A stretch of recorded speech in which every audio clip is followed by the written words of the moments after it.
Presenting the classics of Sam P. Chaladurai.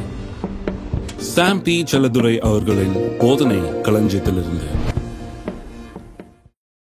எபிரேயர் 12ஆம் அதிகாரம் 5ஆம் வசனத்திலிருந்து வாசிக்கிறேன். அன்றியும் என் மகனே, கர்த்தருடைய சிட்சையை அற்பமாக எண்ணாதே, அவரால் கடிந்து கொள்ளப்படும் போது சோர்ந்து போகாதே. கர்த்தர் எவனிடத்தில் அன்பு கூறுகிறாரோ அவனை அவர் சிட்சித்து தாம் சேர்த்துக் கொள்ளுகிற எந்த மகனையும் தண்டிக்கிறார் என்று பிள்ளைகளுக்கு சொல்லுகிறது போல உங்களுக்கு சொல்லி இருக்கிற புத்திமதியை மறந்தீர்கள்.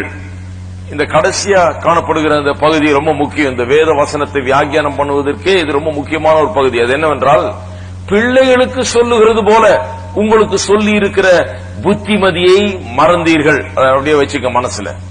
அதுதான் கீ, திறவுகோல் இந்த வசனங்களை புரிந்து கொள்வதற்கு.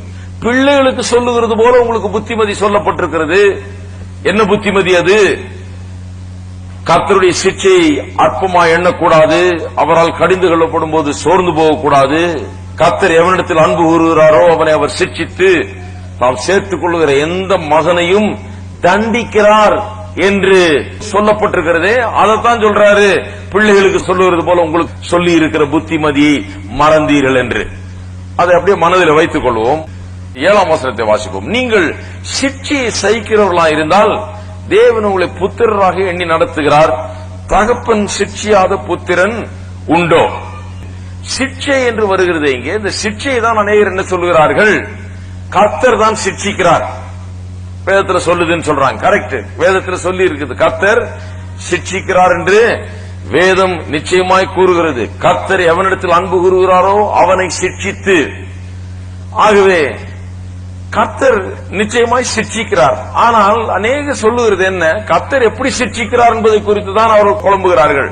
அவர் சொல்லுகிறார்கள், கர்த்தர் வியாதியின் மூலமாய் சிட்சிக்கிறார், கர்த்தர் உபத்திரவத்தின் மூலமாய் சிட்சிக்கிறார், கர்த்தர் கையை காலெல்லாம் ஒடிச்சு அப்படி சிட்சிக்கிறார், கர்த்தர் தலைவலியை கொடுத்து சிட்சிக்கிறார், நோயை கொடுத்து சிட்சிக்கிறார், பலவிதமான காரியங்களாலே சிட்சிக்கிறார், மரணத்தின் மூலமாய் சிட்சிக்கிறார், இப்படி சிட்சிக்கிறார் சொல்லி கர்த்தருடைய சிட்சை என்னும் போது கர்த்தர் ஏதோ ஜனங்களை அடித்து நொறுக்கி அவர்களை துன்புறுத்தி உபத்திரவப்படுத்தி அவர்களை வியாதிப்படுத்தி அவர்களை வறுமைக்குள்ளாக்கி இப்படிதான் சிட்சிக்கிறார் என்று சொல்லி அநேக வருஷங்களாக திருச்சபையிலே எல்லா சபைகள் மத்தியிலேயுமே ஒரு எண்ணம் இருந்து வருகிறது. எப்படியோ அது புகுந்து விட்டது, கர்த்தர் இப்படிதான் சிட்சிக்கிறார். அதுலதான் பிரச்சனை. கர்த்தர் சிட்சிக்கிறார் என்கிறதை நாம் மறுக்கிறது இல்லை.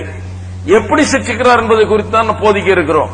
எப்படி சிட்சிக்கிறார் சொன்னா என்ன சொல்றாங்க சிலர், வியாதியினால சிட்சிக்கிறார். அநேக நேரத்தில் நீங்க பார்த்திருக்கலாம், ஜனங்க வந்து சொல்லுவாங்க கர்த்தர் தான் அந்த வியாதியை கொடுத்திருக்கிறார். சிலர் சொல்லுவாங்க கர்த்தர் அந்த வியாதியை கொடுத்துதாங்க அந்த மனுஷனை ரட்சித்தார். அந்த மனுஷனுக்கு கர்த்தர் வியாதியை கொடுத்தாருன்னு சொன்னா அந்த மனுஷன் கர்த்தரத்துல வருவானா? சொல்ல, எனக்கு வியாதியை கொடுத்த கர்த்தரையா வணங்க சொல்றீங்க, எங்க வியாதியை கொடுத்த கர்த்தரையா நான் வந்து ஸ்தோத்திரம் பண்ணணும்னு கேட்பான். அநேகர் இப்படி விசுவாசிக்கிறார்கள். வியாதியை கொடுத்து சிட்சித்தார் கர்த்தர், அவனை பிசினஸ் ஒண்ணுமில்லாமல் ஆக்கி சிட்சித்தார், அப்படி சிட்சித்தார், இப்படி சிட்சித்தார் சொல்றாங்க. ஒருவேளை வியாதி வரும்போது சில நேரங்களில் ஒரு மனுஷன் தன்னுடைய தவறுகளை உணர்ந்து அவன் தன்னை சீர்படுத்திக் கொள்ளலாம், திருந்தலாம், அதெல்லாம் உண்மைதான். ஆனால் கர்த்தர் தான் வியாதியை தந்தார் என்பது சொல்லுவது தப்பு. ஒரு மனுஷன் தனக்கு நேரிடத்தில் துன்பங்கள்னால உபத்திரவங்களால சில காரியங்களை அதன் விளைவாக அவன் கற்றுக்கொண்டு திருந்தி அவன் நல்ல விதத்திலே ஆண்டவரை பின்பற்ற வரலாம் ஒருவேளை. ஆனால் கர்த்தர் தான் அதை அவனுக்கு தந்து அவனை அப்படி சிட்சித்து அவனை நோயாளியாக்கி அவனை உபத்திரவப்படுத்தி அவர் தன்னிடத்தில் கொண்டு வருகிறார் என்று சொல்வது முற்றிலும் தவறு. ஏனென்றால் இங்கே சிட்சை என்று சொல்லுகிறது அப்படிப்பட்ட சிட்சையை குறித்து இங்கே சொல்லி இல்லை. கர்த்தர் வியாதியை குறித்து சிட்சிக்கிறார் என்று சொல்லி சொல்லவில்லை. எப்படி சிட்சிக்கிறாராம்? அதுக்கு தான் நான் சொன்னேன், பிள்ளைகளுக்கு சொல்லுகிறது போல உங்களுக்கு சொல்லி இருக்கிற புத்திமதியை மறந்தீர்கள் என்று.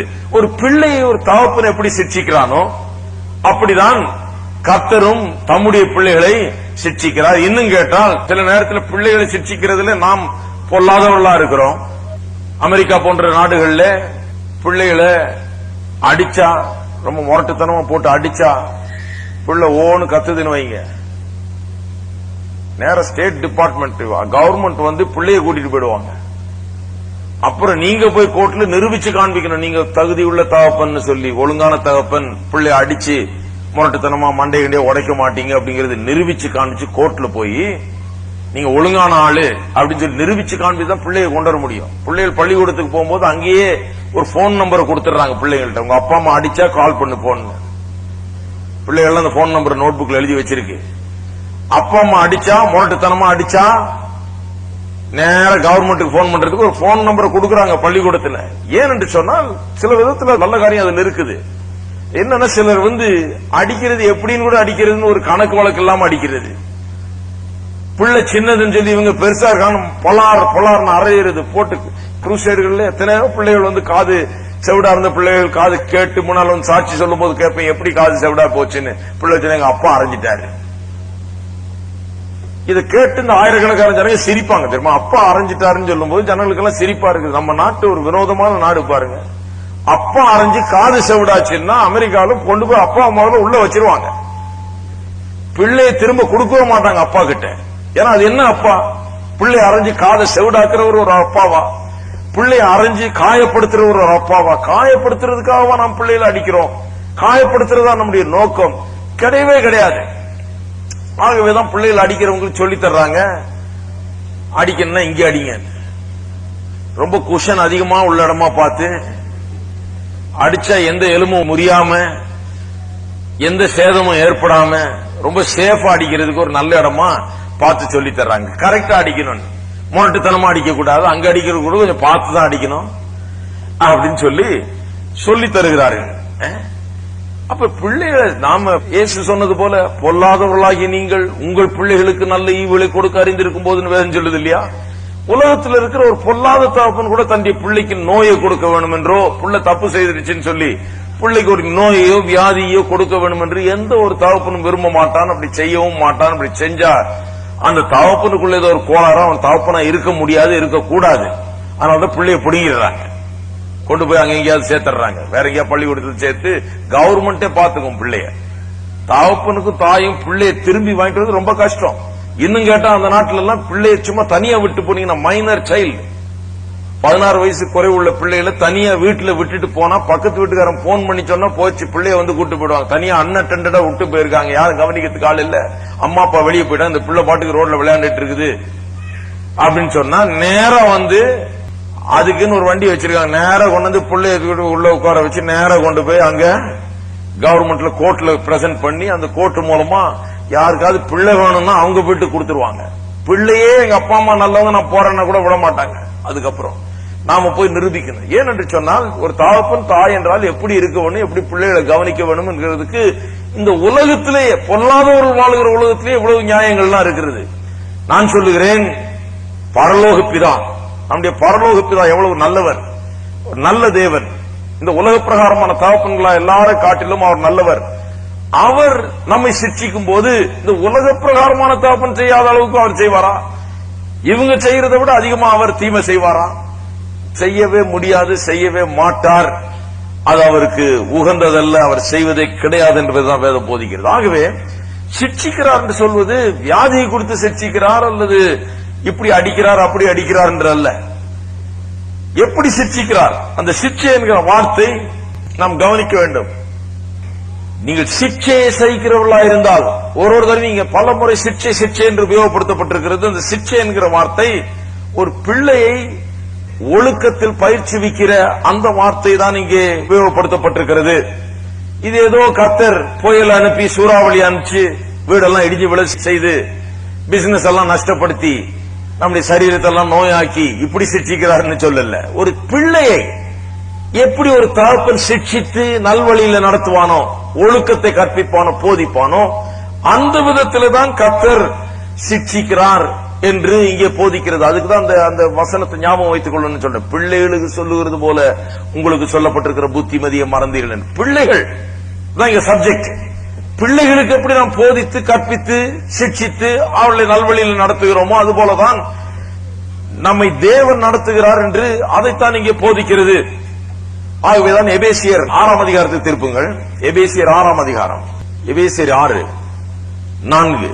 பிதாக்களே, நீங்களும் உங்கள் பிள்ளைகளை கோபப்படுத்தாமல், பிதாக்கள் சொன்னா தகப்பன்மாரே, நீங்களும் உங்கள் பிள்ளைகளை கோபப்படுத்தாமல் கர்த்தருக்கேற்ற, எல்லாம் சொல்லுங்க கர்த்தருக்கேற்ற, கர்த்தருக்கேற்றன்னு சொன்னா கர்த்தர் ஏற்றுக்கொள்ள விதத்தில் இருக்கிற சிக்ஷையிலும் போதனையிலும் அவர்களை வளர்ப்பீர்களாக. தமிழ்ல இங்க சிக்ஷை என்று வருது, ஆங்கிலத்திலே நர்ச்சர் அண்ட் அட்மானிஷன் வருது. சிக்ஷைனா நர்ச்சர், போதனை என்று சொன்னா அட்மானிஷன் அப்படின்னு ஆங்கிலத்தில் வருது. வேற வார்த்தை உபயோகப்படுத்தப்பட்டிருக்கிறது. ஆங்கிலத்தில் சிக்ஷைன்னு சொன்னா சேசன், சேசனிங் அப்படின்னு வருது எபிரேயர் 12. ஆனால் எபேசியர் 6:4 அதே வார்த்தை தான், அந்த சேசனிங் என்று சொல்லி சிக்ஷை என்று சொல்லி அங்கே எபிரேயர் 12 சிக்ஷை என்கிற வார்த்தை எந்த கிரேக்க வார்த்தையிலிருந்து வருகிறதோ அதே வார்த்தை தான் இங்கே எபேசியர் 6:4 உபயோகப்படுத்தப்படுகிறது. ஆனால் இங்கே ஆங்கிலத்தில் என்ன சொல்லப்பட்டிருக்கிறது? Nurture and admonition of the Lord. Nurture என்று சொன்னால் பேணுவது, ஒரு பிள்ளையை பேணுவது. நர்ச்சர் பேணி போதிப்பது. பேணுவது என்று சொன்னால் குரூம் பண்ணுவது. நர்ச்சர் என்று சொன்னால் அந்த பிள்ளையை பேணி பாதுகாப்பு வளர்ப்பது. அந்த விதத்தில் தான் இந்த சிக்ஷை இருக்கிறது. பேணுவது வேற, அடிச்சு காது செவிடாக்குவது வேற. பேணுவது வேற, நோயை கொடுப்பது வேற. பேணுவது வேற, நொறுக்குவது வேற. கர்த்தர் நொறுக்குறது இல்ல. நிறைய பேர் அப்படிதான் நினைச்சிட்டு இருக்காங்க. ஆகவேதான் அவங்க என்ன போடுறாங்க? ஆண்டவரே நொறுக்கும் நொறுக்கும் நொறுக்கும் நொறுக்குன்றாங்க. அப்புறம் நொறுக்குன பிறகு ஆண்டவர் இப்படி நொறுக்கலாமா அப்படிங்கிறாங்க. ஆண்டவர் நொறுக்கிறது இல்ல. ஆண்டவர் என்ன பண்ணுகிறார்? பேணுகிறார். உங்களுக்குள்ள பல பிரச்சனைகள் இருக்கா? ஒழுக்க கேடு இருக்குதா? சரியா வாழ்றது இல்லையா? ஒழுங்கான ஒரு ஆவிக்குரிய ஜீவியம் இல்லையா? சரியான விதத்தில் நம்ம வாழ்வது இல்லையா? கர்த்தர் என்ன பண்ணுகிறார்? நம்மை ஒரு பிள்ளைக்கு ஒரு தகப்பன் எப்படி நல்ல வழியை போதித்து, how he nurtures and admonishes the child. ஒரு பிள்ளையை எப்படி தகப்பன் சிட்சித்து போதித்து நல்ல வழியில் நடத்துகிறானோ அதுபோல பரலோக பிதாவாகிய நம்முடைய தேவன் அப்படி செய்கிறார். ஆகவேதான் அந்த வார்த்தை உபயோகப்படுத்தப்பட்டிருக்கிறது. ஆங்கிலத்தில் வாசித்தீங்கன்னா இந்த எபேசியர் 6:4 சிக்ஷைன்னு வராது, அங்க நர்ச்சர்னு வருது. அருமையான வார்த்தை அது. நர்ச்சர் சொன்னா ரொம்ப ஒரு பாசிட்டிவ் வார்த்தை, ரொம்ப அருமையான ஒரு வார்த்தை. அந்த வார்த்தையில இருந்தா ஆகாரம் ஊற்றுறதெல்லாம் அந்த வார்த்தைலாம் வருது. நரிஷ் அந்த வார்த்தைகள்லாம் வருது. நரிஷ் என்று சொன்னா பிள்ளைய பால் ஊட்டி பலனை உண்டாக்கி ஸ்திரப்படுத்தி நல்லா ஆளாக்குவது, அதுதான் நர்ச்சர். நர்ச்சர் என்று சொன்னா ஆளாக்குவது, பேணி பாதுகாத்து ஊட்டி வளர்த்து ஆளாக்குவது. அதைத்தான் அங்கே எபிரேயர் 12 கூறுகிறது.